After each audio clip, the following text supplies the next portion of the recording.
Muka surat berapa? 134.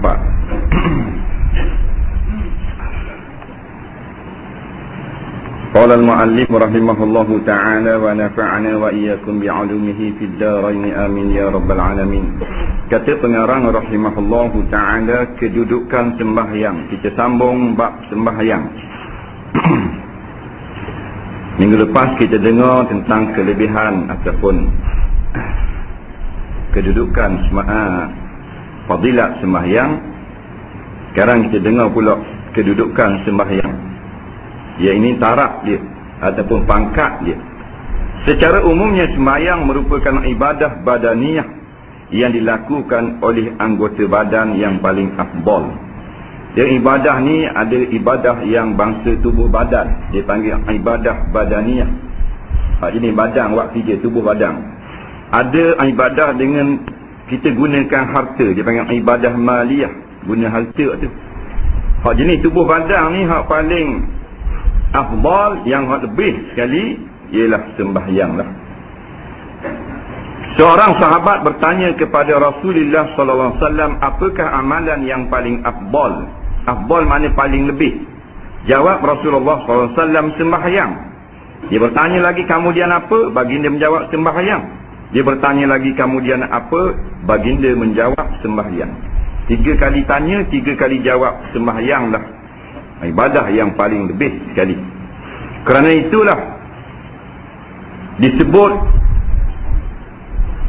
sembahyang dalam rukun Islam pada tempat yang kedua selepas daripada mengucap 2 kalimah syahadah. Zakat kediang sebut, haji sebut kediang. Lepas masuk Islam, 2 kalimah syahadah, nombor 1 sembahyang dulu. Kerana itu ulama-ulama berkata, barang siapa yang tidak sembahyang tetapi melakukan amalan baik yang lain, amalannya itu tergantung, tidak diterima. Dia duduk atas sembahyang. Tapi kalau sembahyang dah, barulah diterima amalan yang lain. Hak lain tanpa sembahyang maka tidak diterima kerana tak boleh nak duduk. Kerana sembahyang ini imaduddin, tiang agama. Hak lain tu duduk atas tiang lah. Telah sabit di dalam Sahih Bukhari dan Muslim bahawa 2 sembahyang yang ditunaikan dengan sempurna boleh menghapuskan dosa yang telah dilakukan antara 2 waktu tersebut. Bukhari meriwayatkan daripada Abi Hurairah radhiyallahu anhu bahawa Nabi SAW telah bersabda, as-salawatul khamsu yamhullahu bihal khataya. Allah akan menghapuskan dosa dengan menunaikan sembahyang 5 waktu. Antara 2 waktu sembahyang itu kita melakukan kesalahan, terhapus dengan sembahyang. Kesalahan yang dilakukan selepas waktu subuh terhapus dengan sembahyang zuhur. Kesalahan yang selepas waktu zuhur terhapus dengan sembahyang asar. Tetapi kesalahan masuk di sini khataya, maknanya dosa-dosa kecil. Dosa tengok drama, tengok cerita Hindustan, dengar lagu dalam kereta, tengok muka ropuang bira jalan, tu terhapus dengan sembahyang. Dosa-dosa besar dah hapus tu dengan sembahyang. Dosa rombak masjid, tu tak jadi apa tu. Kena taubat nasuha sebelum mati. Imam Muslim meriwayatkan daripada Utsman radhiyallahu an bahawa Rasulullah SAW telah bersabda, man atamma wudu'a kama amarahu Allah Ta'ala fas-salawatul maktubat kafaratun lima bainahunna. Barang siapa menyempurnakan wudu sebagaimana yang diperintahkan oleh Allah, maka sembahyang 5 waktu yang diwajibkan itu akan menghapuskan dosa yang dilakukan antara waktu-waktu sembahyang tersebut. Sekali lagi dalam hadis yang kedua disebut bahawasanya sembahyang itu kafarah. Kafarah itu menghapuskan, menghilangkan 5 bagi barang tu minal ismi, daripada dosa. Batulah kita ni tak sunyi daripada melakukan dosa, maka jangan tinggal sembahyang. Kalau kita sembahyang memanglah antara 2, mengerjakan dosa ataupun tidak mengerjakan dosa. Kalau tidak mengerjakan dosa, alhamdulillah. Kalau mengerjakan dosa, terhapus dengan sembahyang. Adapun dengan tidak sembahyang, orang jenis tak sembahyang ni tak ada buat dosa. Tak. Tak ada, mana ada orang baik-baik waktu warak tak sembahyang. Mana ada. Kalau tak sembahyang kok pakai jahat lah. Sikap mengambil ringan terhadap semayang seperti semayang di akhir waktu atau meninggalkannya boleh membawa seorang itu kepada kekufuran sekiranya dia berterusan di dalam keadaan begitu. Kita lazimkan diri dengan buat lambat-lambat, akhirnya jadi tinggal. Melazimkan tinggal semayang, akhirnya tercabut imam. Na'udzubillahi min zalik. Imam paling mahal sekali dah. Tak. Kalau dah tercabut imam, lelah sajalah ratik 7 malam. Tak. Orang dapur pun lelah, basuh ruyuk, basuh belanga. Lelah saja. Tak boleh hasil, tak balik modal. Pasal mati tercabut imam. Asalnya semayang lewat. Daripada semayang lewat, tak semayang. Tak semayang attack. Asalnya lama-lama tak semayang sokmo-sokmo. Begitu.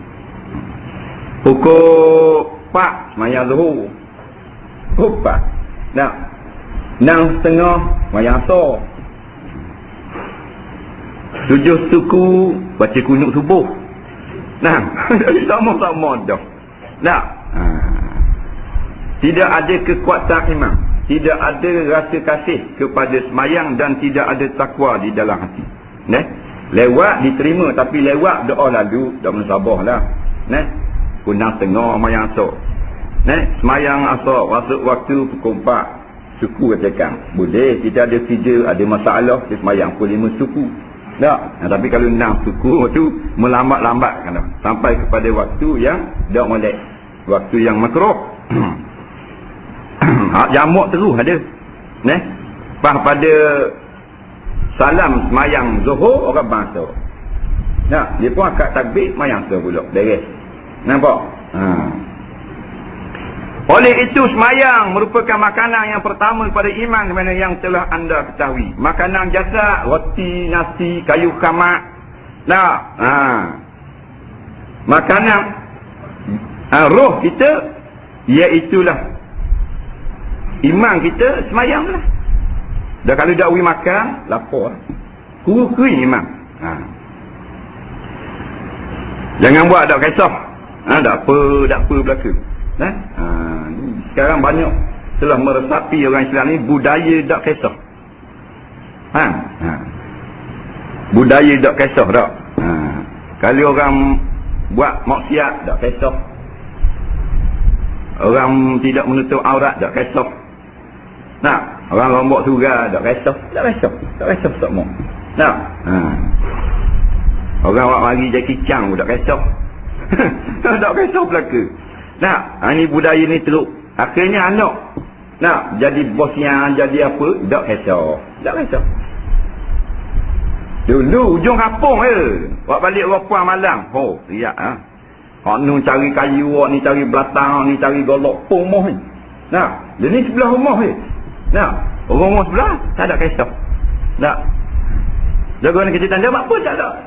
Tak malah. Orang sebelah rumah tu dengan karaoke, dengan joget, dengan mariak puang. Dia kata, Aiman tak kisah. Berat nana dulu. Oleh itu semayang merupakan makanan yang pertama pada imam yang telah anda ketahui. Imam kita imam lah, beriman dah, beri makan dia. Tak makan apa. Orang lain tak terganggu gugat bahawa kita semayang.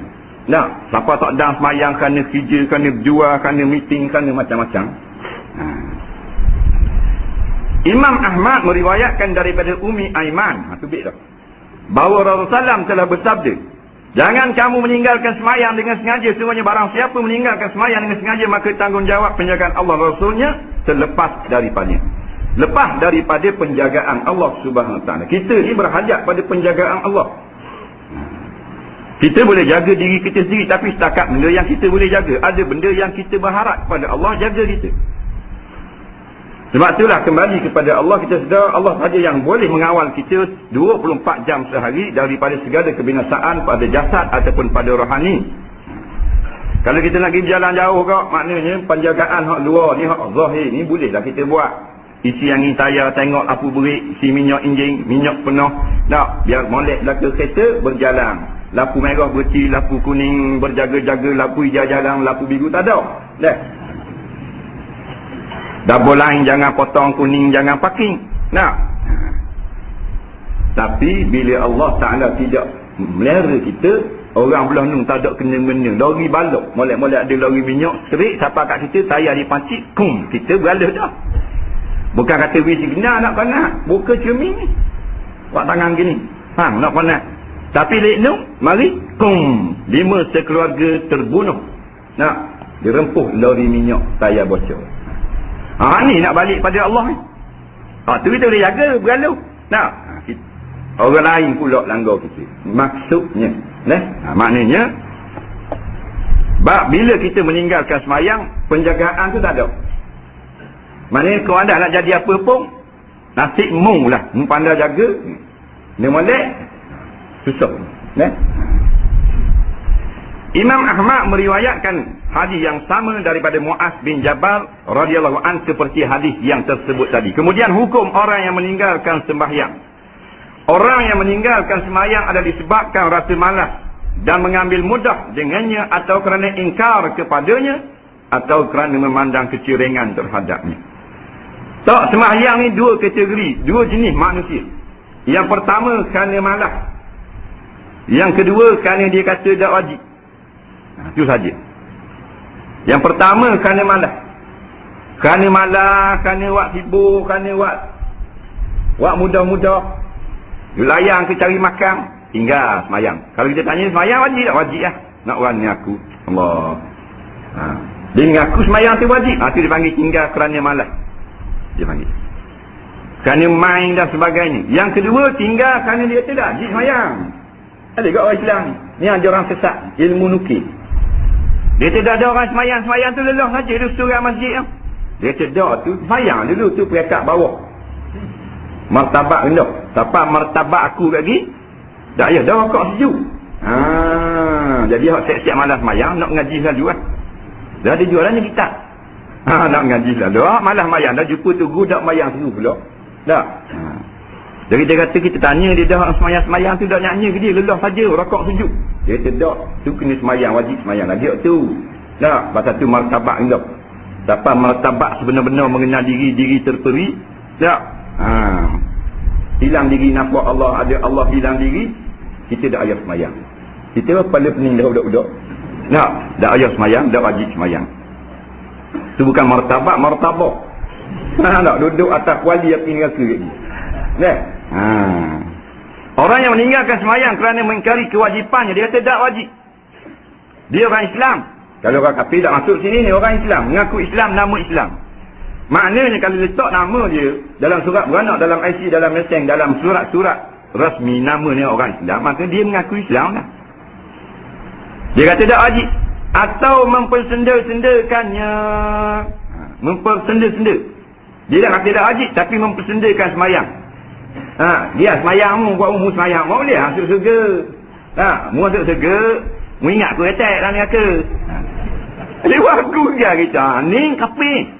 Pasal merengah-rengahkan semayang. Jadi kalau tak semayang, biar kerana malas. Saya cakaplah babak semayang. Kalau malas saja boleh tahan kira. Tak kafir tu. Maka dia dihukum kafir dan murtad. Na'udzubillah. Gambar ni ilmu lagu ni. Wakaf Pelang, Pasir Panjang, Sabang 3, Negeri. Hebat. Tak wajib semayang. Tak wajib semayang. Semayang niat dia kata. Semayang da'i. Semayang daing macam-macam. Kumpulan semayang daing. Semayang daing ni mana semayang sakmo. Semayang sakmo mana boleh rokok sejuk. Mana semayang dalam hati. Semayang daing. Tak. Semayang niat. Tak payah rokok sejuk. Pakai niat. Tak. Tapi tak makan kedara. Kenapa tak niat? Pandai pula kita hari nasi gitu gini. Puak bola mulut. Niat tak. Niat. Nasi ayam berbok jatuh si ayam. Tak. Jadi pokok ni pokok sesat. Pemerintah Islam wajib menyuruhnya supaya bertaubat. Jadi pemimpin negeri umat Islam kena suruh, kena takak, kena panggil dan suruh dia bertaubat. Kerana dia kata semayang tak wajib. Sekiranya dia bertaubat dan mendirikan semayang, maka itulah yang sepatutnya dibiarkan dia. Dan sekiranya dia enggan, tak ambil semayang, suruh semayang tak ambil juga, suruh taubat tak ambil juga, dia hendaklah dibunuh disebabkan kemurtadannya. Murtad. Hukumannya mati mandatori sampai mati. Iaitu dengan dipancung kepala dia mati kerana meninggalkan semayang. Hukum tinggal semayang dengan sebab kata tak wajib ni murtad, maka hukum orang murtad, orang riddah ni ialah hukuman mati. Sama hak masuk Kristian. Lepas tu orang yang masuk Kristian, dia sama macam orang yang kata semayang tak wajib. Kerajaan wajib tangkap orang Islam yang masuk Kristian, masuk Hindu, dan suruh dia bertaubat semula. Kalau dia bertaubat, tak diberi kaunseling dan dilepaskan. Kalau dia tak mau bertaubat, dihukum mati. Tapi perkara ni tak berlaku. Sebab tu kita nak supaya pihak pemerintah supaya sedar masalah ni, kerana mereka akan dipertanggungjawabkan di hari kiamat nanti. Masa ni kita buat keras, buat babi, buat tak ada apa-apa masalah kecil, masalah bukan masalah besar. Ialah jadi mungkin soal susah pula. Dan tidak harus memandikan, mengkafan dan menyembahyangkannya. Mandi tak boleh. Haram mandi, kafan dan menyembahyangkan. Dia mayat orang murtad. Golongan yang kata semayang tak wajib ni, yang adalah kapung tu golongan murtad. Ni dak ratik pada 7 malam. Mula gana gaduh. Ada ratik orang ni malam 7. Boleh tu boleh ada wajib semayang. Tak ratik apa? Ratik apa? Ratik tu hak khilafiyah. Ni hak ijma' ulama kan, wajib semayang-mayang, tak boleh semayang. Hak ijma'. Hak tak ada khilaf. Mana-mana orang Islam yang mati wajib kena mandi, mereka mati syahid ataupun janin ke kuburan. Ijma' kena mandi. Jangan mandi, jangan semayang, jangan kafan. Walaupun nama dia Abdullah bin Abdul Rahman, nama yang paling mulia di sisi Allah. Nampak? Inna ahabba asma'i indallahi Abdullah wa Abdul Rahman. Sesungguhnya sekasih-kasih nama di sisi Allah Abdullah bin Abdul Rahman.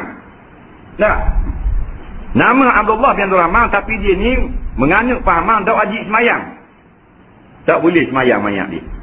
Mayat orang murtad. Mayat orang murtad ni hukum ni dilempar di dalam tong sampah gitu saja. Kalau takut anjing eret nanti dia jadi busuk, barulah gali kambuh. Dia gitu. Dan sekiranya dienggan, hendaklah dibunuh, dihukum mati. Siapa yang bunuh orang kampung? Tak, kerajaan lah. Pemimpin diarah lah, lewat mahkamah dan seumpamanya yang berkelayakan. Kita tak boleh. Batu kita rakyat ni tak boleh menjalankan hukum hudud. Memang Allah Ta'ala kata pencuri itu dipotong tangan bila cukup nisab dan syarat-syarat ni. Tetapi oleh pemerintah tidak menjalankan hudud potong tangan, kita nak potong tak boleh. Kalau kita buat juga berdosa di sisi Allah Subhanahu Ta'ala, bukan kerja kita. Kerja kita rakyat memberi nasihat kepada pemerintah yang masih enggan menjalankan undang-undang hudud. Dia juga ini orang yang kata semayang tak wajib ni, golongan ni tidak harus dikebumikan di perkuburan Islam, kerana dia bukan dari golongan mereka orang Islam. Tak boleh tanam kubur Islam. Tak boleh. Kubur Islam tak boleh. Kubur Islam orang riddah, orang murtad, orang tak semayang, orang yang jadi kafir tak boleh. Dia kata tak semayang jadi kafir. Kalau dia semayang kerana malas lebih lain. Jadi kafir ni tercabut Islam ni.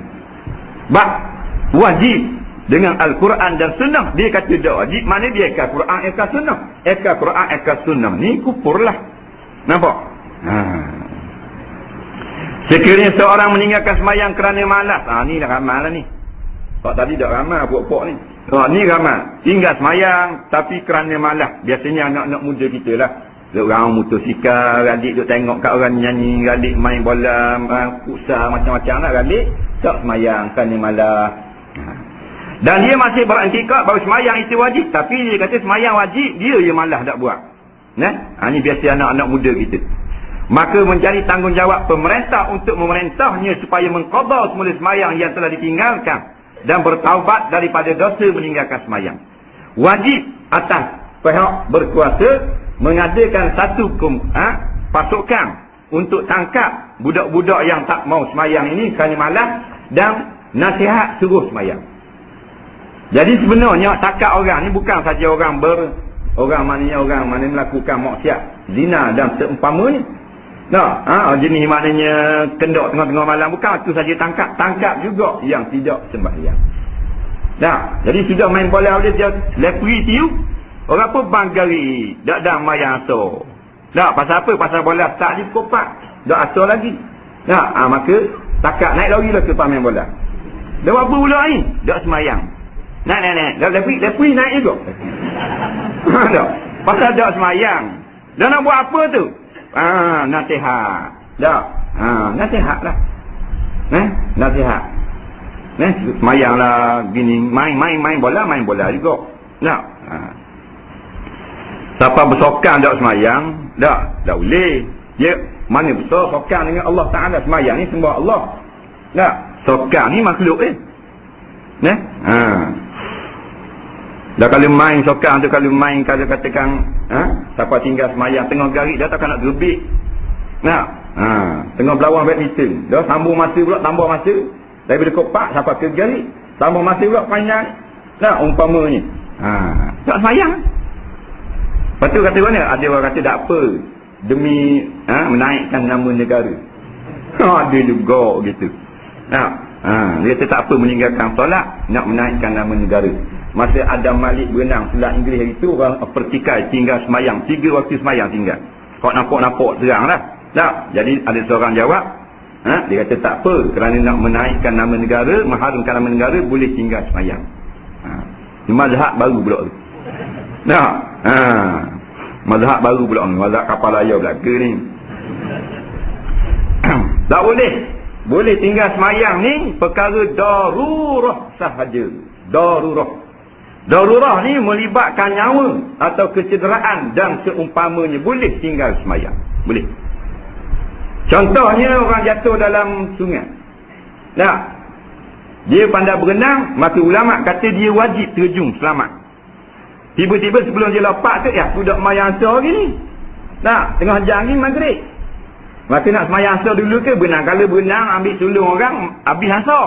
Maka ulama kata wajib juga berenang, menyelamatkan nyawa. Nampak? Sampai habis waktu. Tidak berdosa. Kerana libat masalah darurah. Darurah yang pertama sekali nyawa. Boleh. Nah, jadi ini bukan berenang nyawa. Selat Inggeris. Berenang cari nama. Cari nama tak boleh. Nah. Sekiranya dia enggan, maka wajib dibunuh sebagai laksanakan hukum hudud.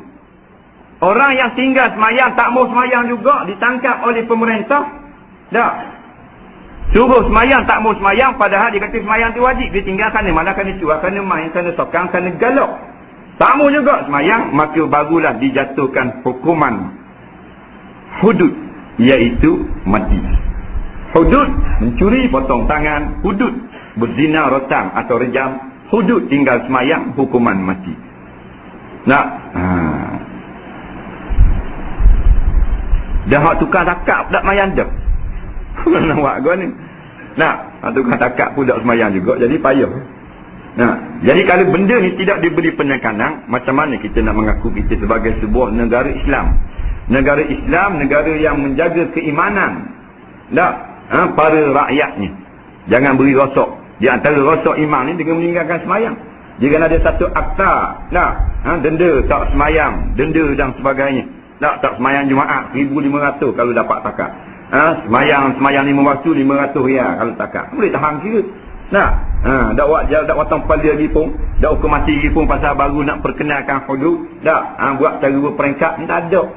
Bahkan diadakan berbagai-bagai permainan yang menyebabkan orang makin tidak semayang. Anak-anak muda turun rumah. Nak keluar rumah dalam ni, kalau main malam pukul 8 main. Tak, dia keluar rumah tu biasanya dalam pukul 5:30, pukul 6:30 dia keluar bergerak dah. Pergi ke arah tempat main, balik 10, 11, 12 sekarang. Maknanya meninggal, sekurang-kurangnya meninggal semayang maghrib, satu semayang. Nah, dengan arti kata lain, hukuman bunuh yang dikenakan dikira sebagai hukum hudud. Jadi hukuman mati orang yang tak semayang adalah hudud, kerana dia dianggap sebagai penderhaka di kalangan orang Islam. Orang yang tak semayang dikira buruk, dikira derhaka, dikira lawan kerajaan. Kerana kerajaan wajib menyuruh orang semayang, dan dia tidak mau turut perintah kerajaan supaya semayang, maka dia dikira buruk, penderhaka kepada pemimpin. Sebab tu nak jadi pemimpin, kita kena semayang tu. Sebab kita kena semayang tu, kita kena buat perkara-perkara yang menjadi contoh bagi orang yang di bawah kita. Ni bini tu imam tak tutup kepala, bini ustaz nak pakai skah lagi beli kuih tekok jelek. Dah anak urik kembar gantung terus. Nah, dia biar lebih sikit. Jadi rohok. Rohok nak buat kan yang pemimpin dia kena rohok. Dia kena lebih sikit.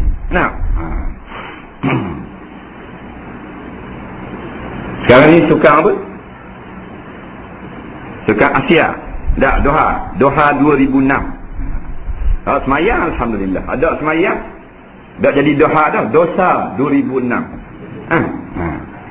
Tambahan pula hukum orang yang meninggalkan perkara yang difardukan ialah diperangi. Sebab itulah dalam Islam ini, mana-mana kampung yang tak mau mengerjakan sembahyang, tak mau keluar zakat, tak mau buat benda-benda yang diwajibkan ke atas orang Islam, maka kampung itu hendaklah diserang oleh tentera-tentera kerajaan. Kena atau komando, atau kereta kebal, kereta perisai, atau F-16. Nampak? Serang kampung tu. Sebab apa kampung ni kena serang? Tak mau semayang, tak mau keluar zakat. Mana-mana kitab fiqh dia sebut gitu. Wajib atas pihak yang berkuasa ataupun apa benda ni, pemimpin nak menyerang mana-mana penduduk kampung yang tidak mau mengerjakan salat dan perkara-perkara yang diwajibkan akan sebagai fardu ain. Gitu dah. Tapi sekarang benda ni tak berlaku jauh lagi lah. Orang kecil-kecil ni tak mau ikut dah. Bila dijalankan akta menutup aurat, orang Islam pula pertikaian. Marah pula kawan tua tu, apa buat bini doa lalu apa semua. Pandai dia, kepala dia tak boleh tutup. Jadi tak boleh. Di negeri Islam, kita tak boleh nak memperjalankan Islam kita sendiri. Tak boleh. Pelik tunggu. Walau bagaimanapun setelah dibunuh, dia tetap dianggap sebagai orang Islam dan diuruskan jenazah dan harta pusakanya sebanyak orang Islam yang lain. Jadi yang mati dihukum mati dengan sebab tak semayang kerana malas, mayat ni diurus macam mayat orang Islam. Dimandi, dikafan dan disemayang. Ditanam di kubur orang Islam. Cuma setengah ulama kata sunat buat kuburnya dalam suku sikit pagar. Kalau tadi dia kata semayang tak wajib, tak tanam kubur orang Islam tak boleh. Yang sebenarnya mana-mana mayat orang murtad, orang yang keluar dari agama Islam, orang yang buat perkara-perkara yang jadi kafir, ditanam di kuburan orang Islam, kena gali balik. Kena gali balik dan alih mayatnya daripada tempat perkuburan orang Islam. Dia kena gali balik. Dia asalnya tak boleh gali balik mayat. Melainkan beberapa perkara yang diharuskan pada syarak. Baru boleh gali balik. Di antaranya tersilap tanam orang yang telah murtad di perkuburan orang Islam, maka wajib gali balik. Alih. Mana-mana pun. Yang tak semayang tanam dekat kubur Syekh Ibrahim. Dekat kubur Wali Allah, dekat kubur Syekh Tok Pelang. Ambil berkat mula-mula tak semayang. Ini kerana dia masih termasuk di kalangan orang-orang Islam. Tengah kitab dia kata orang yang tak semayang kerana malas semayang lah. Bila mati, mandi, kafan dan tanam semayang.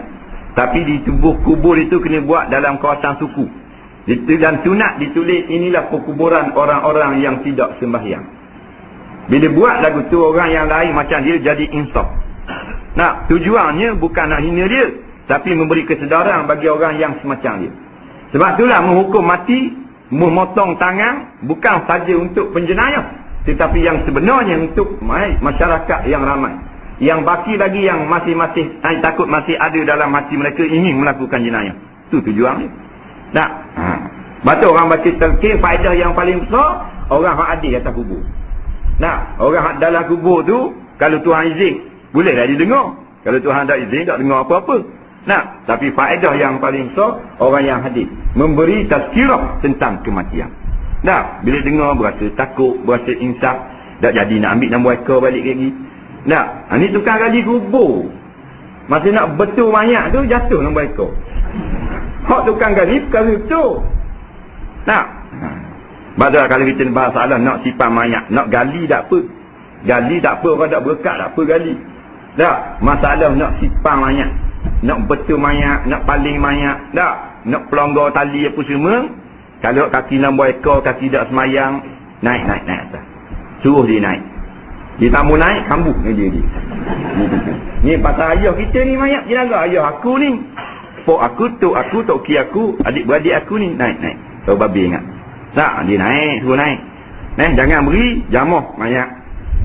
Bukan mandi orang-orang yang fasik, jangan beri. Dia macam juru nikah kau kita nak biar comel. Tak ada agak sangat nak buat agak ni. Betul mayat.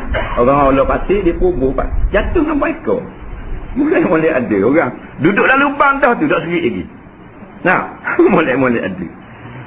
Imam Bukhari dan Muslim meriwayatkan hadis daripada Ibnu Umar radhiyallahu an bahawa Nabi SAW bersabda, "Umirtu an uqatila an-nas hatta yashhadu an la ilaha illallah wa anna Muhammadar Rasulullah wa yuqimus salah wa yu'tuz zakah fa idza fa'alu dzalik asamu minni dima'ahum wa amwalahum illa bihaqqil Islam wa hisabuhum 'ala Allah."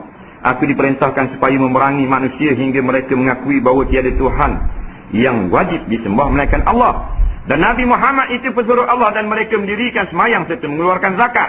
Apabila mereka melakukan yang demikian maka darah dan harta mereka terpelihara melainkan dengan cara yang hak yang dibenarkan oleh Islam dan perhitungan mereka terserah kepada Allah. Hadis ini menunjukkan bahawa orang yang mengucapkan dua kalimah syahadah tetap akan diperangi sekiranya dia tidak mendirikan semayang. Sebab Nabi kata umirtu an uqatilan nas. Qatala yuqatilu uqatilu. Atau wazan fa'ala menunjukkan maknanya bukan makna asal makna bunuh tetapi makna perang. Menentang, lawan. Bukan awak kata amarani umirtu an aqtula, itu lain. Allah perintah aku supaya aku bunuh. Tak lagi. Perang dulu. Jadi hukuman ke dia. Perang dulu. Ini Allah suruh aku menentang orang Islam yang mengucap tapi tak mahu sembahyang. Tetapi dia tidak dihukum kafir. Tak kafir, kalau malah. Yang kata jadi kafir ni, jadi murtad, dia kata tak wajib sembahyang. Tak wajib sembahyang, tak wajib puasa, tak wajib pergi ke Mekah. Tak pergi Mekah, dia tak ada pergi Mekah, pusing batu saja. Tak wajib. Kafir. Ingat kita cam balik. Ini kafir dah. Mana kalau mati ular tak payah nak buat. Nak buat dia dah kafir. Berdalilkan kepada hadis diriwayatkan oleh Abu Daud dan lain daripada Ubaidah bin As-Samit radhiyallahu an, dia berkata aku terdengar Rasulullah SAW bersabda, semayang 5 waktu telah diwajibkan oleh Allah ke atas hamba-hamba ni. Barang siapa menunaikannya, bermakna dia tidak mensia-siakan sesuatu pun dari kewajipan tersebut lantaran memandang ringan terhadapnya. Nabi kata barang siapa yang menunaikan 5 waktu yang diwajibkan oleh Allah, maka dia sebenarnya telah menjaga semayang. Dia jaga kewajipan agama ni. Dia tidak mensia-siakan agama ni. Kerana akhir zaman ni memanglah dijanjikan oleh Allah umat yang mensia-siakan semayang. Firman Allah Subhanahu wa taala, فَخَلَفَ مِنْ بَعْدِهِمْ خَلْفٌ أَضَاعُوا الصَّلَاةَ وَاتَّبَعُوا الشَّهَوَاتِ فَسَوْفَ يَلْقَوْنَ غَيًّا. Al-ayah. Maka kemudian daripada umat yang menjaga semayang akan timbul satu umat yang tidak, iaitu mensia-siakan semayang. Adha'u salah mana mensia-siakan ni, maknanya membiarkan berlalu begitu saja semayang tanpa ditunaikan. Habis gitu waktu semayang. Padang cari makan, padang cari harta, padang hak kerja, hak jabat, hak sakang, hak hiburan dan seumpamanya. Golongan ini wattaba'u syahwat. Golongan ini mengikut akan syahwat. Dan akhirnya fasawfa yalqawna ghayya. Maka nanti, sekarang tak lagi. Sekali dua tinggal tak lagi. Saufa ni litanfis, akan datang. Akan datang, dia akan berjumpa dengan seseorang yang ni pasti akan menjadi sesat kalau tak kembali ke pakar jalan. Maka anak-anak kita biar sekali tinggal semayang di gua ni, akhirnya banyak tinggal semayang. Dia tak sekaligus, kita berdebak daripada orang semayang. Daripada anak orang Islam, kalau kita beri penjagaan, memang dia semayang dulu. Tapi akhirnya kita kurang jaga, akhirnya tak semayang. Dan dia anak ni kan nak duduk dengan kita sama, dia akan duduk sendiri pula. Nak berumah tangga sendiri, kalau maknanya apa yang telah kita beri itu tidak semacam mana, tak kuat mana. Dan tidak ada hidayah pula bagi budak, tak ada taufik pula. Longgar sangat, akhirnya longgar. Jauh pada kita, longgar. Tak semayang. Depan kita ialah semayang, balik raya semayang lagi. Balik rumah dia pula, tak semayang pula. Kita tak ada apa-apa. kesilapan punca daripada kita. Sebab itulah kita biar kita ajar sungguh-sungguh supaya menunaikan semayang dan perkara yang wajib. Jadi bila kita mati, mereka meninggalkan semayang, kita tak tanggung dosa. Tapi kalau kita mati dah, dia meninggalkan semayang, kita tanggung dosa. Orang tanya satu soalan kepada Datuk Ishak Baharu, bekas mufti Selangor. Dia kata betul tak kalau kita dah mati, anak kita tinggal solat, kita akan diazab dalam kubur. Dia kata betul. Memang. Tapi jika kita masa hidup hari itu, kita tidak asuh anak kita supaya jaga semayang. Adapun barang siapa yang telah memberi ilmu yang secukupnya dan perhatian kepada anaknya supaya menjaga semayang, tapi bila dia mati, anak meninggalkan semayang, maka dia tak tanggung dosa anak. Waktu kita pastikan sebelum kita mati, biarlah kita suruh cukup-cukup. Lama dosa kita tak cakap nak tanggung dah banyaknya, mari dosa anak pula. Mereka kata tadi anak muda semayang solat asal main bola, kena dalam kubur. Garit mari pula garit. Sebab apa pula tak balik lagi main bola, ada patah sangat lagi. Bahang. Tak? Masa ni memang kita tak berasa takut. Api cerah, kawan ramai, bini ada, anak ada. Bila masa menjadi gelap takut. Tak tahu gelap dalam kubur, gelap dalam rumah takut dah. Dalam rumah duduk seorang gelap, lari mencari kejar. Tak? Itu baru dalam rumah. Dalam kubur, maka dia memiliki perjanjian di sisi Allah Ta'ala bahawa dia akan dimasukkan ke syurga. Janji Allah, orang yang jaga semayang masuk syurga. Tapi imam dia betul. Imam memang dah. Batu kalimah syahadah dulu. Nampak? Kalimah syahadah ni terjemah bagi imam. Sebab orang yang kafir bila dia beriman tidak ada kalimah syahadat, kubur kafir. Tapi beriman di Allah, maka perlu diterjemahkan dengan dua kalimah syahadat. Dua kalimah syahadat dijadikan sebagai rukun Islam. Yang sebenarnya yang pertama rukun itu adalah sembahyang itu sendiri. Kerana rukun Islam yang pertama, mengucap dua kalimah syahadat hanya terjemah bagi keimanan kita dalam 6 rukun iman. Bila kita tak terjemahkan pada lisan, orang lain nak kata orang Islam, maka nak buat secara, nak urus seperti orang Islam. Dia gitu. Jadi orang yang jaga semayang dengan keadaan imannya betul, dia akan ada janjian sisi Allah masuk dalam syurga. Dan siapa yang tidak menunaikannya, maka dia tidak ada apa-apa perjanjian sisi Allah. Sekiranya Allah menghendaki, dia akan diazabkannya, dan jika dia menghendaki, dia akan masukkannya ke dalam syurga. Boleh Allah Ta'ala nak masukkan orang yang tak semayang dalam syurga, tapi liman yasha', orang yang Tuhan pilih. Kalau kita yakin kita ni tak semayang, tapi Tuhan pilih kita sebagai ahli syurga, maka tak apa. Masalahnya tak ada orang datang memberitahu khabar kepada kita bahawa mu memang tak semayang sekalipun, aku tengok dah nama mu pasti masuk syurga. Tak kena azab sikit pun boleh tahan kira. Tak orang ngajar dah kita mana ni main neraka. Padahal ada Jibril mari kebur. Jadi bagi orang yang menunaikan ibadah dengan sempurna dengan iman yang baik, maka perjanjian sisi Allah ni syurga. Hadis ini menunjukkan bahawa orang yang meninggalkan semayang tidak dihukum kafir. Kerana sekiranya dihukum kafir, dia tidak akan masuk di dalam sabda Nabi SAW. Sekiranya dia mendaki, dia akan dimasukkan dalam syurga. Jadi Nabi kata kalau Tuhan naklah, Tuhan boleh masukkan dalam syurga orang yang tak semayang. Menunjukkan orang tak semayang tidaklah dihukumkan sebagai kafir, melainkan kalau dia menafikan akan kewajipan semayang. Lepas tu kita jawab dah, kalau gitu biarlah, mana-mana tahu kot kita masuk syurga, dah yang semayang lagi ya. Belum tentu. Tak. Ada orang kata, kita kata semayang lah, semayang. Tak. Semayang. Janganlah judi apa semua. Tak, dia jawab mana? Dia kata, orang puan zaman Nabi Musa, pelacur minum anjing masuk surga. Dia jawab gitu pula. Dia pun jadi pelacur dulu. Minum anjing. Hak tu bukan semua orang. Orang yang dipilih oleh Allah sebagai pengajaran, sebagai iktibar untuk umat yang akan datang. Jangan cakap gitu. Tak. Ini kerana orang kafir tidak sekali-kali akan dimasukkan ke syurga. Orang kafir akan masuk syurga. Dah tu dalam kitab-kitab kafir, kitab ini kitab Wida, kitab Injil Matta, Injil Luka, Injil Yohana, macam-macam jenis Injil semua. Syurga saja ribu-ribu ayat syurga. Tak boleh, syurga ni milik Allah. Orang hanya beriman kepada Allah dan rukun-rukun iman lah layak masuk dalam syurga. Innal ladzina amanu, beriman. Walaupun orang kafir, orang kecil dia kata dia beriman, tapi dia sebenarnya orang yang kufur, tidak beriman. Kerana beriman beriman kepada semua rukun iman, semua nabi, semua kitab. Mereka tak beriman dengan kitab Al-Quran. Kufur. Bila kufur, orang kecil bukan orang-orang yang beriman. Nah, jadi mereka hanyalah dibuai mimpi saja. Kufur tidak ada lapas surga, dasar mimpi lah.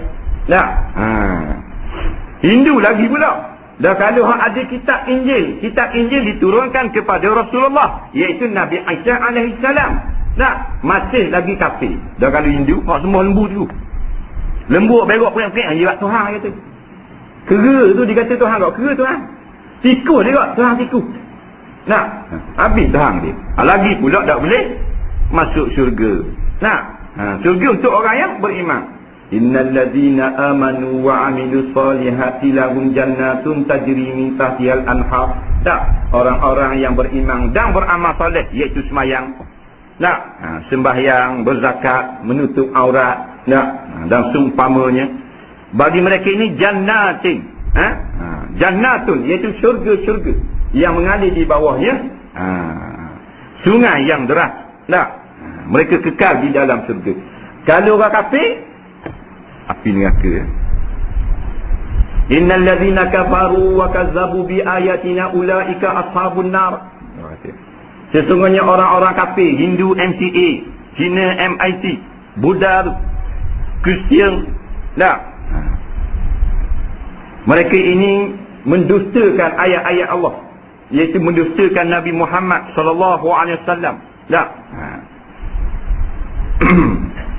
Mereka lah penduduk ataupun rakyat negeri neraka.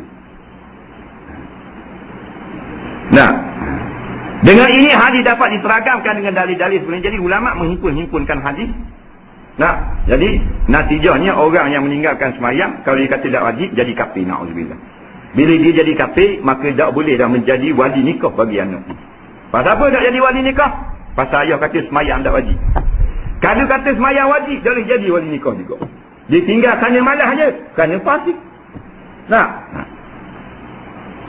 jumhur ulama mengatakan wali fasik tak boleh menikahkan anak perempuan. Dia baru fasik tinggal sembahyang kerana malas. Dan ni kata tak wajib sembahyang ikar dulu, lebih lagi tak boleh. Lepas tu kita kena perhatilah. Kalau kita ada ayah kita, wali kita jenis hak tak sembahyang, dan dia kata tak wajib sembahyang, nak beratlah jaga perkahwinan kita ni. Nak wali ni dia penting dalam urusan perkahwinan. Nak walau ayah kita dari ibu, jadi ni duduk gaul, dia duduk kamil dengan popok kata tak wajib sembahyang. Nak kita dengar ayah kita pun kata gitu juga. Nak nikah jangan pakai lagi. Dia gitu. Tak, sebab nikah ni menghasilkan keturunan daripada wali yang kafir, tak wali keturunan. Nah, Imam Muslim dan lain meriwayatkan daripada Jabir radhiyallahu an bahawa dia berkata, aku dengar Nabi sallallahu alaihi wasallam bersabda, inna bainar rajuli wa bainas syirki wal kufri tarkas solah. Sesungguhnya sepadan seorang itu dengan syirik dan kafir dan meninggalkan sembahyang. Kita ni orang beriman, di depan sana ada satu perkara dilawan bagi iman, iaitu kufur dan syirik. Maka kita tidak akan dapat melangkah kepada kekufuran, melainkan dengan meninggalkan sembahyang. Bila meninggalkan sembahyang, maka kita telah melangkah kepada alam kekufuran, meninggalkan akan keimanan. Hal ini ditunjuk kepada orang yang meninggalkan sembahyang dalam keadaan mengingkari kewajipannya atau mempersendakan atau meremeh-remehkan kedudukannya, sama dengan hadis yang terkenal, man tarakas salata muta'ammida faqad kafara jihara. Barang siapa tinggal satu sembahyang sengaja, maka telah menjadi kafir terang-terangan. Maka jumhur ulama mentakwilkan hadis ini tinggal sembahyang dan dia kata tak wajib. Adapun tinggal sembahyang dia kerana malas, kerana cuai, tapi dia kata wajib, maka pakai hadis tadilah. Maka Allah Ta'ala kalau nak, Tuhan boleh ampunkan dia. Tapi atas perjanjiannya, dia azab ke dalam api neraka. Tak? Kerana ceritakan apa dia ditengok kepada penduduk yang duduk dalam neraka Saqar, begitu hebat seksaannya, ada yang terburai perutnya, ada yang terkeluar otaknya. Tak? Maka tanyalah kepada mereka itu, ma salakakum fi saqar? Qalu lam nakum minal musallin. Apa sebab kamu duduk dalam api neraka Saqar ni sampai tercabut kulit-kulit daging kamu? Maka mereka menjawab, kunna lam nakum minal musallin. Kami dulu tidak daripada golongan daripada orang-orang yang sembahyang. Kami dulu tak sembahyang.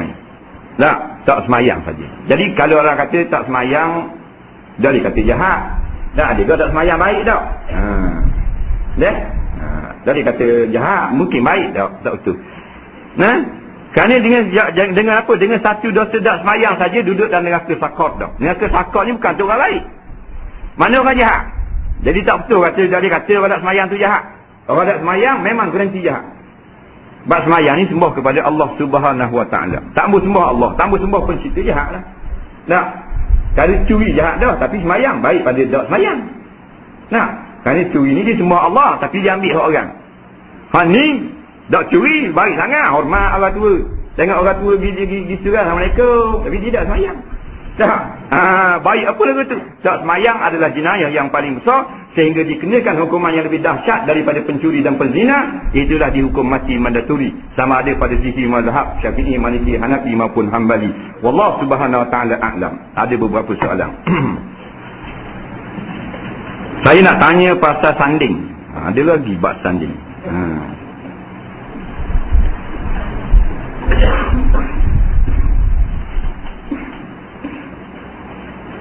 Apa hukumnya, haram ke, halal ke, makruh ke? Banyak ke? Orang pakar tanya. Minta penjelasan. Selagi apakah hukum seorang bapa atau ibu yang pilih kasih dalam segala-gala hal? Pilih kasih siapa? Anak-anak. Minta penerangan. Tadi penjelasan penerangan pula. Apakah halal makan telur ayam jiran yang bertelur rumah saya? Sedangkan tuan punya ayam, yakni jiran itu tidak menyediakan reban untuk ayamnya, maka ayamnya itu selalu makan makanan daripada rumah saya dan bertelur serta membiak di rumah saya. Adakah sah sembahyang jika kita dapat bulu kucing pada tempat atau pada pakaian, atau kucing itu berada di atas jadah, atau kucing itu menjilat orang itu ketika sembahyang?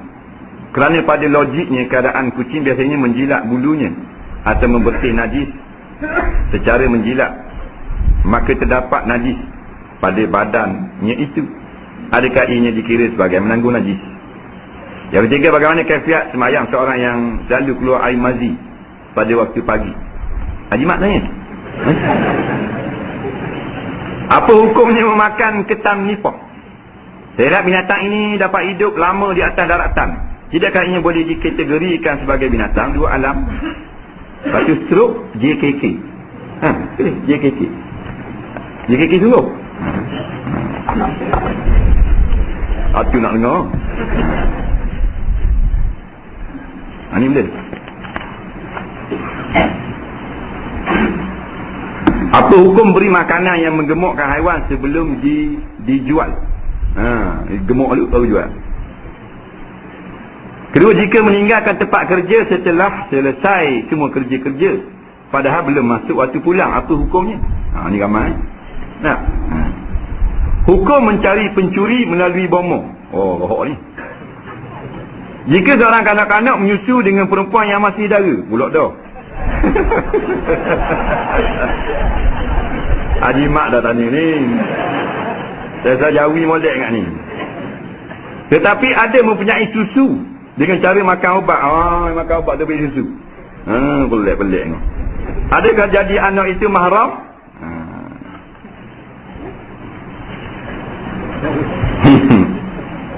Dia kata nak tanya masalah bersanding ni, halal ke haram ke makruh. Baik. Kita tengah sama-sama dah bab bersanding ni. Diri bersanding tu benda apa? Benda bersanding ni duduk dua orang pengantin, laki-laki dan perempuan, kemudian diperhatikan oleh segala orang-orang yang dijemput ke rumah. Tak oleh orang ramai dah. Tu panggil bersanding. Biasanya lepas nikah. Tak, duduk congok ke, duduk diri ke, duduk atas kursi ke, tak, atas pelamin ke, dengan memperagakan pakaian yang molek, yang baru, yang orang pun pakat tengok ramai-ramai. Tak. Jadi apa hukumnya? Dia kata minta penjelasan sejelas-jelasnya, jelas sama-sama dah. Jadi hukumnya pada adaknya hak berlaku bersanding. Hak adat pada adaknya, hak berlaku bersanding ni, iaitulah perempuan itu biasanya dia pakai make up. Dia buat camai-camai muka dia. Dan biasanya terdedah aurat. Tak? Kalau tak terdedah aurat menampakkan bentuk tubuh. Kemudian berasa sombong, berasa hebat dan sebagainya. Kemudian dipermainkan pula oleh para orang yang melihat dengan kata-kata kadang-kadang berbau lucuh dan sebagainya. Kemudian orang yang hadir pula memegang aku panjat mu, aku tekan tapal lebar mu, nak tengok bersetuh laki-laki perempuan, jadi hukumnya adalah haram. Siapa yang jawab? Ulama-ulama tu guru. Tak? Di antaranya Al-Fadil Al-Ustaz Datuk Ismail Kamus telah jawab masalah sanding. Dalam kitab beliau 600 masalah agama. Orang tanya masalah sanding, maka dia jawab haram dengan sebab 4 perkara. Yang pertama, mendedahkan aurat. Yang ketiga, memperagakan kecantikan. Yang keempat, rasa kesombongan. Yang kelima, perbuatan-perbuatan. Yang keempat, tidak benda-benda yang tidak patut keluar daripada mulut dan berlaku pergeseran dan seumpamanya di kalangan orang yang datang, laki-laki dan perempuan. Jadi kalau ada pak tu memang haram lah. Kalau tak ada pak ni, bolehlah kita kata tidak haram. Tak? Kerana perempuan ini dia tidak boleh mendedahkan kecantikannya, ditontonkan begitu hebat, solekan dan apa benda ni perhiasan kepada orang yang bukan mahram. Dia tak boleh. Nah, wala yubdina zinatahunna illa li bu'ulatihinna al-ayat. Jangan sekali-kali kamu perempuan-perempuan yang mengaku beriman dan Islam mempertonjolkan kecantikan dan solekan-solekan kamu, perhiasan kamu, melainkan kepada isteri, suami-suami kamu, bapa-bapa kamu, anak-anak kamu. Tak, ini bukan. Ini untuk orang ramai. Satu, haram. Tak. Yang kedua, maknanya mendedahkan aurat memang haram. Nah, pakai. Dah orang pakai aurat tanding, nampak tubik kadang-kadang. Tubik rambut, kadang tubik kok. Jarang sangat hak terselamat. Tapi kalau terselamat daripada perkara-perkara ni, taklah nak kata haram. Nah, hak kata ni pada adat. Hak atas ramai.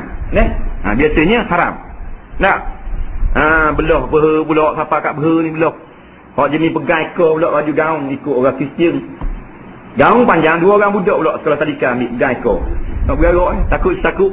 Nah, meniru-niru orang kafir tangan pula ni, cap pula ni. Bitik ni macam tangan beruk. Tangan. Tak? Bermacam-macam color ni. Asal daripada Hindu ni, cap ni. Tak? Belang-belang tangan macam tattoo tadi.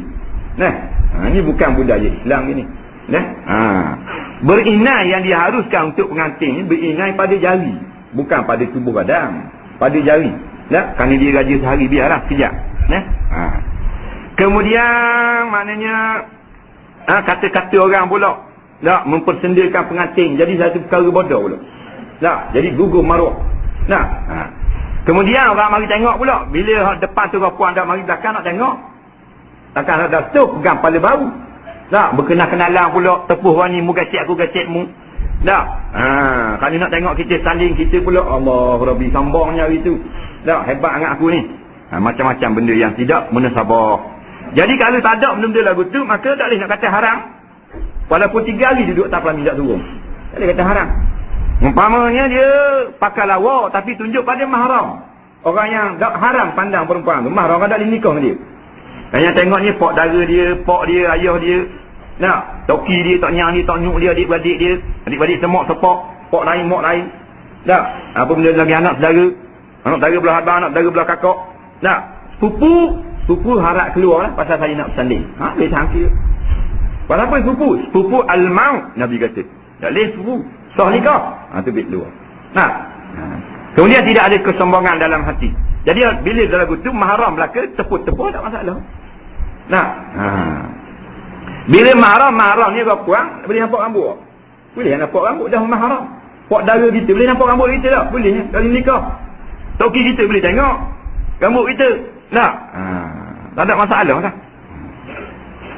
Apa hukum seorang bapak dan ibu yang pilih kasih dalam segala-galanya, segala-gala hal, pilih kasih ke mana? Dengan anak-anak, dia kena adil lah. Tak? Bukan saja suami mesti adil, tetapi ibu bapa juga kena adil dengan anak-anak. Pemerintah kena adil dengan rakyat. Suami kena adil kepada isteri. Ayah dan ibu kena adil pada anak-anak. Maksudnya kalau beri harta sah, tetapi hukumnya haram. Harta dia kasih sangat ke busu ni. Tak, pasal busu ni Allah. Tak, mengaji pun tinggi apa semua, kasih sangat, sohor sangat. Tak, tubik nabah siti. Abang ni dah buat cerita main tu kan. Dia pelekat kat king. Tak, naik berjika je. Gantung dia anda kita musolli dah buat cerita ni. Ayah tak sayang, mak tak sayang. Hanu, dia beri habis tanah rumah. Sah katanya hukum fiqh. Tapi akan ditanya di hadapan Allah Subhanahu Wa Taala nanti kerana kenapa kamu tidak berlaku adil kepada anak-anak kamu. Itu kena adil. Dah?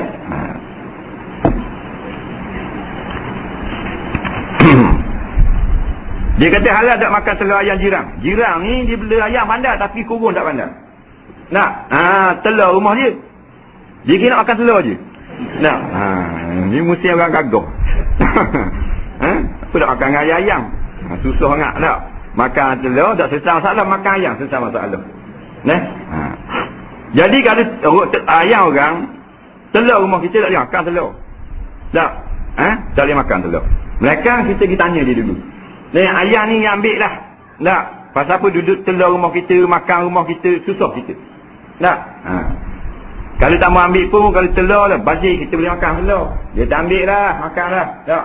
Ayam tu mesti gitu. Buat dah rumah saya tak mau balik tagang.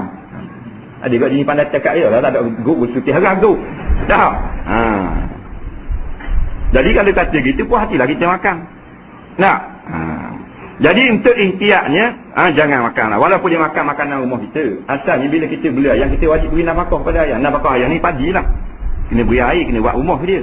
Tak? Jadi bila kita beri makan, jirang yang tuang punya ayam ni berdosa kerana tak beri makan. Tak? Kita tak beri makan pada hayawan, kita kena lepas milik. Dia jual, lepas milik, beri, ditohuk dan sebagainya.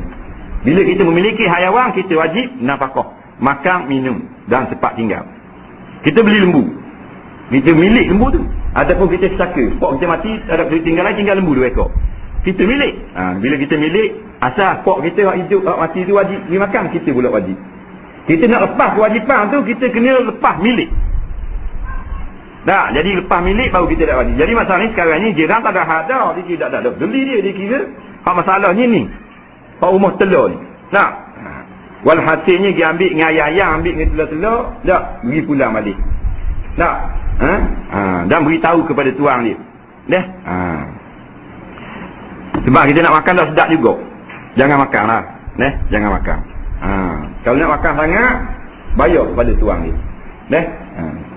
Tuang pula kalau khabar, ayam telur di rumah. Dia orang kita tengok 12 tik. 12 tik ambil semua. Ngong. Ada kat jenis gitu. Orang ambil separuh seorang. Tak, dah duduk kita telur mahmum. Tak, separuh seorang dah. Minta hang kira. Pasti bodoh pada ayam. Jadi tak usah makan lah. Kalau nak makan, kena bayar kata ulama. Makan tanda-tanda suci telur 3%, 2 tik 6%. Kena buat lagu tu. Tak? Kita nak ikhtiar dalam masalah makan minum ni, kena cermat. Adakah sah semayang jika dapat bulu kucing pada tepat atau pada pakaian? Atau kucing itu berada di atas jadah? Atau kucing itu menjilat orang ketika semayang? Kerana pada logiknya keadaan kucing biasanya menjilat bulunya atau membersih najis. Secara menjilat maka terdapat najis pada badannya itu. Adakah ia dikira sebagai menanggung najis? Baik, kucing ni biasanya kalau tikus tak, katakan dia jilat, darah tikus tu najis lah, kena di lidah dia pula. Tak? Lepas tu kata ulama-ulama, lepas pada dia makan tikus tu, dia terus minum dalam air kita mustan najis. Tapi kalau kucing tu pergi lari dulu, walaupun dia lagi basuh mulut, dia lagi disting komor. Tak? Tapi lari daripada tempat tu mari semula, maka hukumnya tak najis dah. Kerana boleh jadi najis, boleh jadi tidak, dimaafkan. Tapi kalau direct daripada kita tengok lelek-lelek lepas makan bakar, terus minum dalam air kita, maka menjadi najis. Faham daripada itu, kalau baru lepas jilat najis, tak? Maka terus dia jilatlah baju kita, maka baju kita tu mustan najis, wajib kita basuh. Tak? Tapi kalau lepas pada makan najis itu, dia kita lain dulu, barulah dia mari jilat kita tengah semayang, maka hukumnya dimaaf. Dan keadaan pula kucing itu benda yang jenis bercampur dengan manusia, umum baluak. Benda yang bercampur dengan manusia. Tak? Orang jadi cipta kucing ni, kebanyakannya jenis duduk dengan orang. Lepas tu tidur tak katil. Tidur tak katil. Yang ada tuang panasan, tidur tak latar. Kucing tak katil. Faham tak? Kucing. Kalau kita bubur lipat-lipat baju, ni latar tak? Tidur tak atas baju. Nak tak? Jenis duduk dengan orang. Sebab tu dalam kitab Al-Hari Al-Kabir, Imam Al-Mawardi sebut, bahawanya para seorang sahabat bertanya kepada Rasulullah tentang kucing. Tak, kerana kucing ni payah dia main belik kecil sangat. Maka Nabi jawab, kucing ini adalah jenis tinggal berkeliling pada kaki-kaki manusia dan tidak najis. Jadi ulama-ulama mengambil daripada perkataan Nabi SAW itu, bahawasanya kucing ini kalau dijilat tak makan lagi, dia jilat kaki kita, tak ada masalah. Tak. Tapi dalam sembahyang hukumnya dimaaf. Kerana dia ni jenis tawafuna bainar rijal bainan nas, jenis berahi dililit di kaki-kaki manusia. Jadi payah kita nak pelera, dipanggil umum balwa, dimaaf. Dimaaf kerana sedikit. Begitu juga bulu kucing. Nah, kita semayang dia panggil sendal, dia panggil sendal. Nah, sendal. Kucing jenis duduk dengan orang. Nah, Tuhan tak buat binatang lain. Kalau Tuhan buat macam jenis badak sumbu, jenis duduk dengan orang. Apa nak? Kakak belakang bunyi dapur, acuh habis. Dah, puyuk-puyuk. Nah, tapi Tuhan cipta kucing, molek. Nak duduk dengan orang, takak tiku dan sebagainya. Gitu kan. Tengok semayang, lepas semayang tengok beberapa orang bulu kucing. Nah, maka hukumnya bulu kucing yang kena tu najis yang dimaaf. Nah, najis yang dimaaf. Disebut dalam kitab An-Najasatul Ma'fuwat. Segala najis-najis yang dimaafkan dia. Maaf. Yang dah maaf ni kita nyeleh buh bulu kucing. Sebab binatang yang tidak halal dimakan bila tercabut bulunya adalah najis, melainkan jikalau kena pada orang yang selalu terlibat dengan binatang tu, maka najis yang dimaaf. Contohnya keledai kapung ni tak boleh makan. Nampak? Kedai kapur ni kalau semelih pun tak boleh makan. Mampu najis. Bulu ni tercabut najis. Tapi jenis kalau orang naik keledai, maka bulu keledai tu jenis lekat di kain dia, dia semayang stop. Dimaaf dipanggil. Tapi tak maaf bukan bagi orang yang tidak menjadi penunggang keledai. Orang yang jadi main beruk, kerana dia nyari makan kau naiknya. Tak, maka bulu beruk sedikit kena pada tubuh badan dia, dimaaf. Kerana dia main beruk. Kalau bulu beruk tu ada pada pihak tu imam, tak maaf. Tu imam bukan main beruk. Tu main kuda. Tak, umpama ni. Dia gitu royak sama dah ni. Tapi kucing ni dia tak. Kucing ni pada sekalian manusia. Tak, jadi main musim sama kucing. Nah. Balik ulama kata kalau sengaja baru mak siapa sengaja nak ambil bulu kucing. Nak sembahyang main ambil tak pun tak ada bulu kucing. Kolek benar. Jadi dia gesek di kita, terbang bulu kucing lekat di sejadah ada di Melayu adalah dimaaf. Sebut dalam kitab-kitab takoh. Dalam kitab yang pertama tadi kita sebut untuk rujukan kitab Al-Hawi Kabir Al-Imam Al-Mawardi, kalau kitab Jawi An-Najasatul Ma'fuwat. Bagaimana kaifiatnya semayang seorang yang selalu keluar air mazi pada waktu pagi. Pagi keluar mazi. Pagi mari pau. Air mazi ni dia mendahului air mani. Kalau air wadi lain, air wadi ni biasa tak semua orang. Kadang-kadang dia keluar pada penghujung air sim. Kadang-kadang dia keluar pada mengangkat benda-benda yang berat, kata ulama. Akad berat. Orang yang akad berat tu air mazi. Jadi air wadi tu. Air mazi ni air pendahuluan daripada mani. Biasanya dia hanya berlaku ketika syahwat. Pagi syahwat. Ni gagah ni kalau pagi-pagi keluar mazi ni. Tak. Orang tua tak bangun dia bangun dah.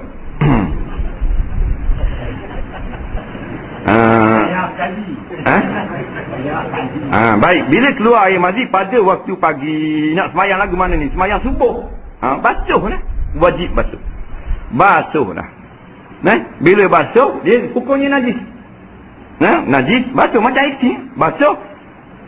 Kalau apa benda lepas tu ambil wuduk. Ambil wuduk dan semayang, tak ada masalah.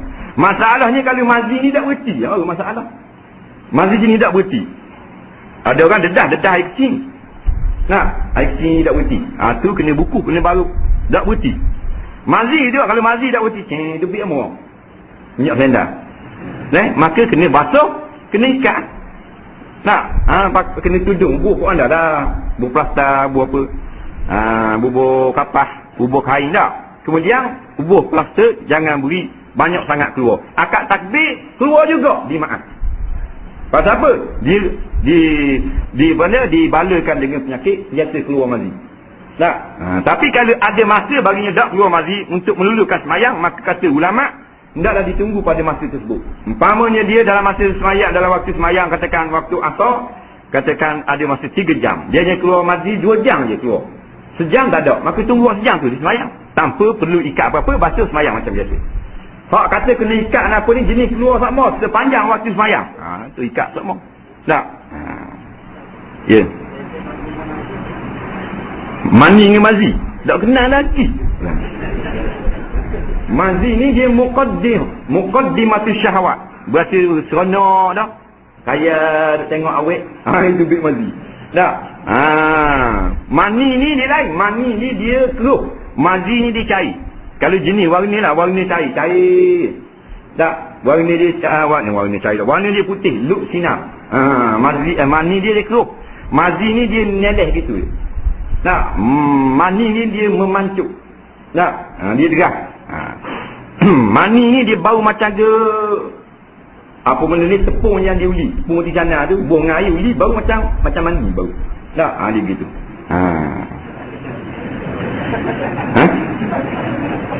Dia bau gitu. Tak? Apa dia suka? Ni tak kita tanya. Jadi khabar budak boleh juga. Apa hukum makan ketan nipah? Saya lihat binatang ini dapat hidup lama atas daratan. Tidakkah ia boleh dikategorikan sebagai binatang dua alam? Baik. Al-Imam Syafi'i dan ulama-ulama yang sependapat dengan beliau mengatakan binatang jenis dua alam ini tidak halal dimakan. Dia kena darat lah, laut lah. Baik. Tak kira lah ketan apa pun. Kalau jenis makna dua alam ni dia duduk dalam laut atau dalam darat. Kemudian dia pergi pada alam yang satu lagi. Kalau jenis duduk dalam air, dia naik atas darat. Tapi naik atas darat bukan naik sekejap-sekejap. Naik dan gagah perjalanannya dan tahan lama makan minumnya dan boleh ke sana kemari tanpa perlu bimbang untuk cepat-cepat masuk ke dalam air. Itu boleh dikategorikan sebagai apa benda ni dua alam. Bila dua alam tak boleh makan. Tak? Dalam masalah ketan nipah ni dia ada beberapa jenis ketan nipah. Ada jenis ketan nipah yang tak naik lama di darat. Ketan nipah ni lah yang dia fatwakan halal di dalam kitab Fatawa Ibnu Hajar Al-Haytami. Tak? Sebab tu ada kenapa Ibnu Hajar kata halal makan ketan nipah. Syekh Ahmad Fatani kata haram pula dalam Fatawa Fataniyah. Tak? Rupa-rupanya ketan dia sifat lain. Ketan nipah yang difatwakan oleh Syekh Ibnu Hajar Al-Haytami dalam kitab beliau, rupanya kita memang ketan nipah. Tapi yang ada di benua India. Dia naik dia atas darat tapi tak macam ketan nipah hak gagah tu. Naik. Tak, bila 15 minit masuk balik. Tak, 10 minit masuk balik. Dia kena duduk lama dalam air. Naik kejap-kejap. Kawasan-kawasan yang berhutang nipah. Tak, patut dipatuah halal. Kerana naik tu bukan naik gagah. Tak panggil dua alam. Tak. Hak dipatuahkan oleh Syekh Ahmad Fatani ni dalam kitab fatwa beliau, yang gagah ni, jemerang jalan. Mesti ikut seberang je getak semua lom hidup. Semua yang boleh ada. Nah, boleh naik atas pokok, boleh balik. Itulah yang dipatuakan haram kerana nampak-nampaknya telah dua alam. Gagah. Jadi pandai-pandai tengoklah. Tak. Kalau kita rasa tak sedap hati tak usah makan lah. Tak usah makan lah. Takut jadi dua alam, hak gagah sangat. Tak. Dia boleh jalan rata mesti. Pasal minggu dia tu 3 kaki. Bingung gitu. Tu memang dua alam lah. Hak apa-apa nak kan hak ni kita kemak ni abang kan. Banyak lagi ketan-ketan sedap dalam laut dah. Ketan ada ketan merah, ketan kuning, ketan bintang, jangan ketan biru tu dah. Lepas tu dah 5 minit lagi. Lapar perut dah.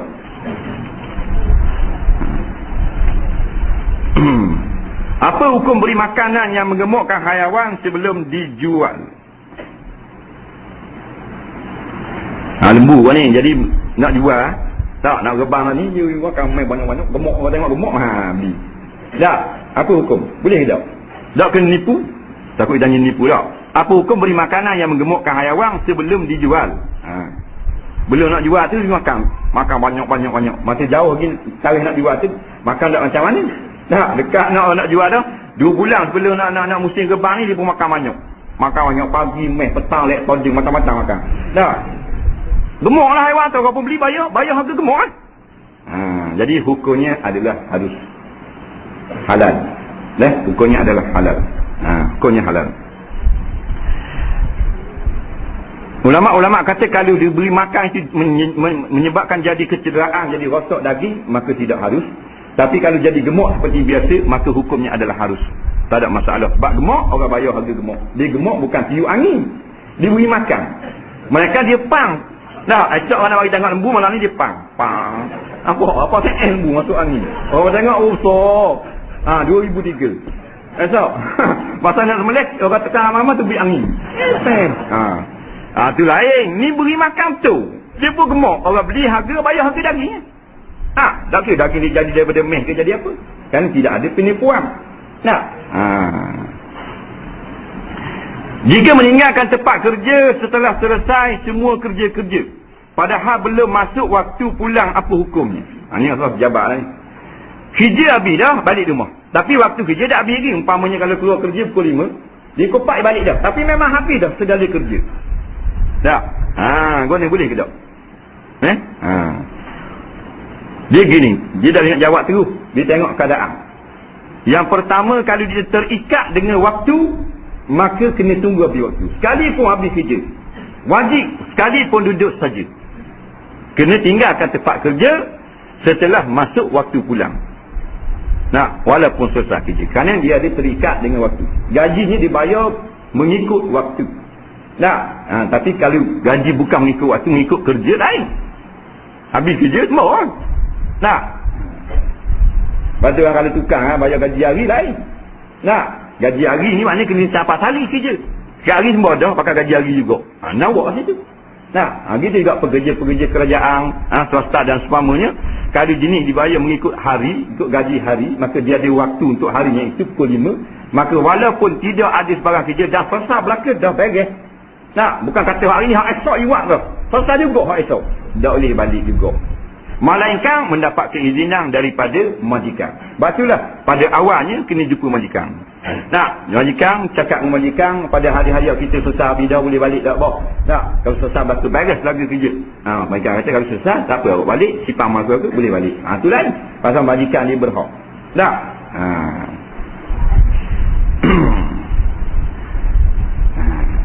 Kalau majikan kata tak boleh, tak boleh. Tak boleh. Tak boleh.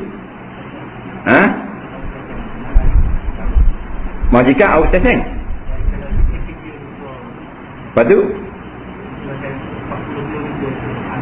habis awal nak balik jadi lebih pula masa. Tak boleh telefon. Boleh telefon. Telefon saya jauh gini, jadi masa waktu balik awak tolong paskat. Besok beritahu pada majikan. Takkan majikan nak marah. Tak, kalau itu diterima. Dia gitu. Dia nak balik saja.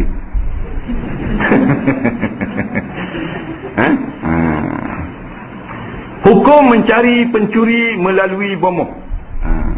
Dia tu omong, nak tahu mana curi. Tu omong kata boleh tengok dalam air.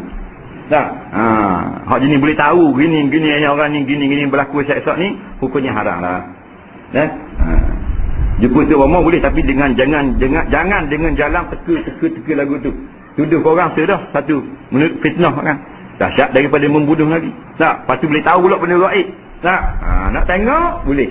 Tapi bayar keras dulu. Nampak? Bayar keras. RM77.77. Nak tengok juga siapa yang curi piti kita. Piti saya ni. Nampak? Orang kata bayar dulu RM77.77. Tengok dalam payang. Tengok. Tu apa? Tak apa. Semua tak apa. Piti hak hilang RM50 je. Barang pula 77. 127 mampu. Kalau boleh khabar benda gaib, haram.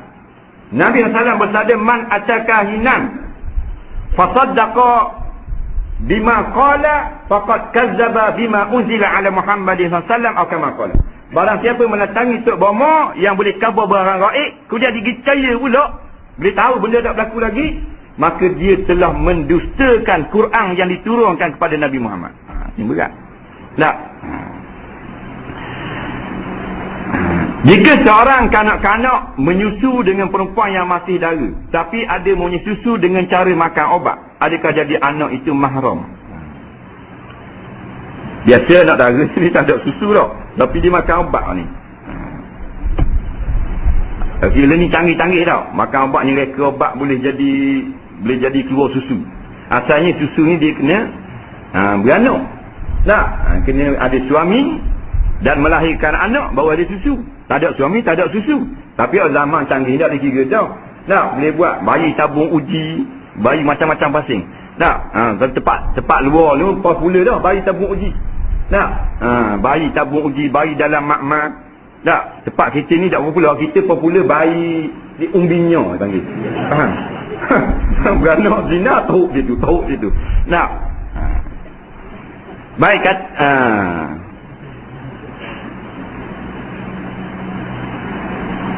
Dia kata adakah jadi mahram ni anak dara ni, tapi ada susu dengan sebab obat.